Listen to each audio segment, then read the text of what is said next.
मुख्यमंत्री माझी लाडकी बहीण योजनेअंतर्गत जे लाभार्थी महिला आहेत त्यांच्यासाठी अतिशय महत्त्वपूर्ण माहिती असणार आहे, त्यामुळे व्हिडिओ शेवटपर्यंत पाहायचा आहे.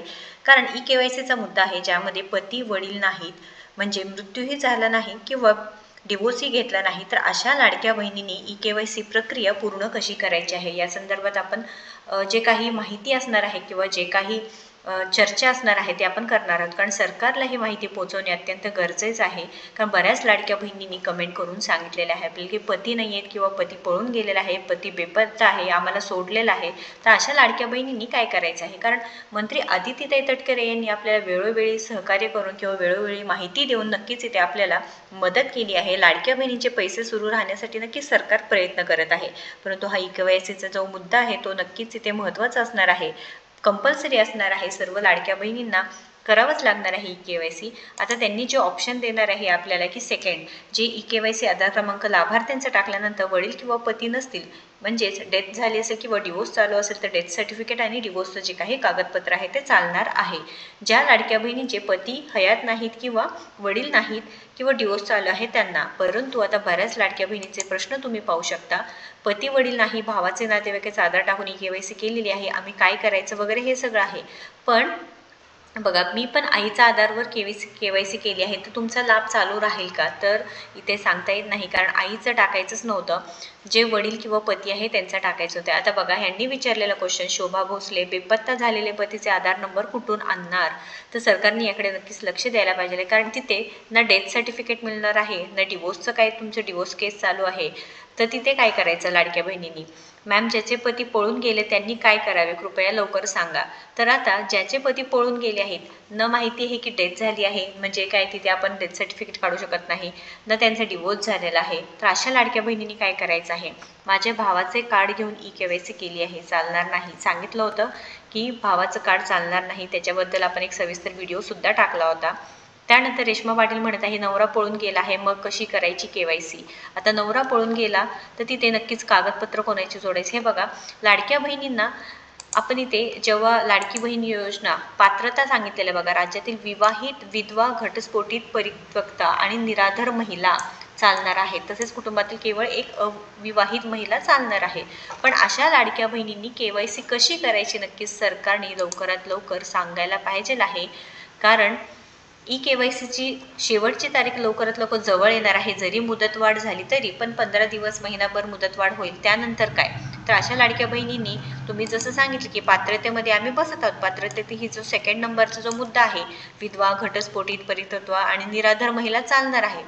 तर मग विधवा महिलांचे प्रश्न सुटतील किंवा ज्यांना वडील नाहीत त्या महिलांचे प्रश्न सुटतील. पण ज्याचा घटस्फोटही झाला नाही, ज्यांना पती ज्यांचे पळून गेलेले आहेत, जसं की ते म्हणत आहेत की पती पळून गेलेले आहेत, बेपत्ता झालेले आहे, अशा लाडक्या बहिणींनी ई-के-वाय-सी कसं करायची ही लवकरात लवकर ऑप्शन नक्कीच या वेबसाईटवरती आलं पाहिजे आहे, जेणेकरून अशा महिलांनी सुद्धा लाडकी बहीण योजनेचा लाभ त्यांना सुद्धा गरजेचं आहे. कारण पतीही नाही, मग त्यांना कोणतं पैशाचा दुसरा काही मार्गी नाही, काम करून भाग म्हणजे जे काही घरकाम असेल किंवा छोटे मोठे व्यवसाय असतील ते करून ते घराचं जे काही खर्च आहे ते भागवत आहे. तर नक्कीच इथे अशा लाडक्या बहिणींना गरज आहे. तुम्हाला काय वाटतं? तुमचे काय प्रॉब्लेम्स आहे नक्कीच कमेंट करून सांगायचं आहे. तुम्हालाही असे प्रॉब्लेम आहेत का?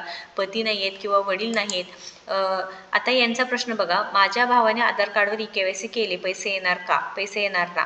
तर फक्त सांगितलेलं वडील किंवा पतीचं चालणार आहे. लिंक ओपन होत नाही, लिंक ओपन होत आहे तुमच्यासमोरच आहे बघा स्क्रीनवरती. रिफ्रेश केलं तरी तुम्ही बघू शकता, रिफ्रेश करत आहे तरी सुद्धा ही लिंक ओपन होत आहे. के-वाय-सी बरोबर होत आहे, चालू आहे. अनाथ महिलांको देणार आधार नंबर. मॅडम, अनाथ महिलांचं काय करायचं? तर जे अनाथ आहे, ज्यांना पती नाही, वडील नाही, ज्यांचा डिवोर्स झालेला नाही, ज्यांचा मृत्यू झालेला नाही, ज्यांना सोडून दिलेलं आहे, अशा लाडक्या बहिणींनी काय करायचं आहे असं सुद्धा इथे विचारलं जात आहे. अपात्र करण्याचं कारण काय? आमच्याकडे तर 4 व्हीलर वगैरे पण नाही. हे सुद्धा म्हणजे काही लाडक्या बहिणी पात्र आहेत तरीसुद्धा त्यांच्याकडे 4 व्हीलर नाही, तरीसुद्धा त्यांना अपात्र करण्यात आले आहेत. माझ्या पतीचं आधार कार्ड रिजेक्ट झालं असून माझी के-वाय-सी होत नाही, त्यामुळे पतीचे दुसरं कोणती ओळख द्यावी? हे सुद्धा बघा योग्य प्रश्न आहे की आधार कार्ड रिजेक्ट झाल्यामुळे त्यांची के-वाय-सी होत नाही, तर दुसरी कोणती तरी ओळख जे काही डॉक्युमेंट आहे ते चालतील का? असं काहीतरी उपाय काढला तरी सुद्धा चालणार आहे. फक्त आधार क्रमांक म्हटलं की तिथे थोडा प्रॉब्लेम होत आहे. पती पत्नी वेगळे राहतात पण OTP देत नाहीत, डिवोर्स झालेला नाही, वडिलांचा आधार नंबरनी काय KYC केली तर चालेल का? हो, इथे चालणार. तुमचं माहेरचं नाव लावून तुम्ही वडिलांच्या नावाने KYC केले तर चालणार आहे. व इथे पती पत्नी वेगळे राहतात, मग कधी कधी त्यांच्यात इश्यू असतात, मग ते OTP दिले जात नाही, डिवोर्स पण दिले जात नाही. त्याच्यामुळे नक्कीच इथे सरकारने यावरती सुद्धा विचार केला पाहिजे आहे. भरपूर प्रॉब्लेम्स आहेत, भरपूर कमेंट्स आहेत. लाडक्या बहिणी वारंवार कमेंट मेसेज करून सगळे विचारत आहे की आमचा हा प्रॉब्लेम आहे, तर नक्कीच सरकारने म्हणजे मंत्री आदितीताई तटकरे नक्कीच आपल्याला सोल्युशन सांगतात किंवा सोशल मीडिया थ्रू तरी त्या अवेलेबल असतात व त्या नेहमीच लाडक्या बहिणींचा प्रश्न सोडवण्याचा प्रयत्न करत आहेत. व आता सरकारकडे एकच विनंती की यासुद्धा प्रश्नांची उत्तरं जर मिळाली तर नक्कीच ज्यांना गरज आहे, गरजू महिलांच्या KYC प्रक्रिया पूर्ण होऊन ही योजना सुरूच राहील. जसं महायुती सरकारने लाडक्या बहिणींना वेळोवेळी पैसे देऊन मदत केलेली आहे, सांगितलेलं आहे की राज्यातील महिलांच्या आर्थिक स्वातंत्र्यासाठी, त्यांच्या आरोग्य आणि पोषणामध्ये सुधारणा करण्यासाठी आणि कुटुंबातील त्यांची निर्णायक भूमिका मजबूत करण्यासाठी महाराष्ट्र राज्याचे मुख्यमंत्री माझी लाडकी बहीण योजना सुरू करण्यात आलेली आहे. तेच आता सुरू राहतील.